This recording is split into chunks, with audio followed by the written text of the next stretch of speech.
You would turn with me to Judges chapter 3. Your reading for today was Judges chapter 3 through 5, and a lot of interesting stuff in here. Chapters 4 and 5, we learn about how two women, Deborah and Jael, are key to saving Israel, and you have an interesting discussion there, an interesting recount of that. Chapter 3, in the second half, we've got a gruesome description of an assassination, something out of a Jason Bourne movie. But what I want to focus on is the beginning of chapter 3, the first 6 verses. Let's read that. It says, "Now these are the nations that the Lord left to test Israel by them, that is, all in Israel who had not experienced all the wars in Canaan. It was only in order that the generations of the people of Israel might know war, to teach war to those who had not known it before. These are the nations: the 5 lords of the Philistines, and all the Canaanites and Sidonians and the Hivites who lived on Mount Lebanon, from Mount Baal Hermon as far as Lebo Hamath.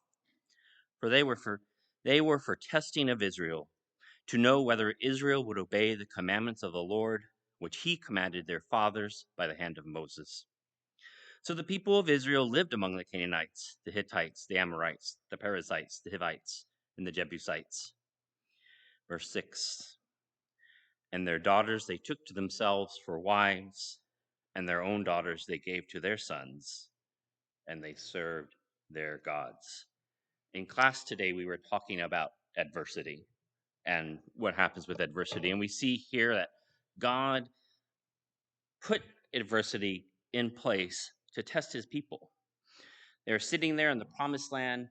They are at the crossroads between these multiple empires, and they needed to be able to learn to defend themselves. So he ensured that they had trials, that they had tests to keep them active, so that way they would not forget these skills.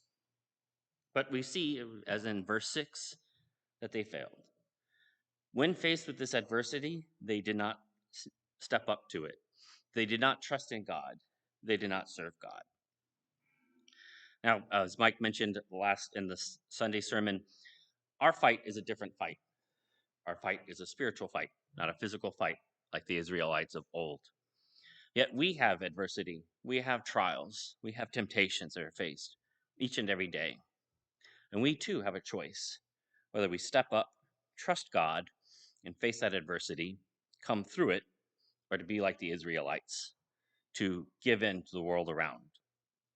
So I encourage you to think on this, to meditate on this, to look through your adversities, and instead of wishing, well, I wish it all away and life was easy, to look on this as an opportunity to grow, to develop, to endure, and to persevere.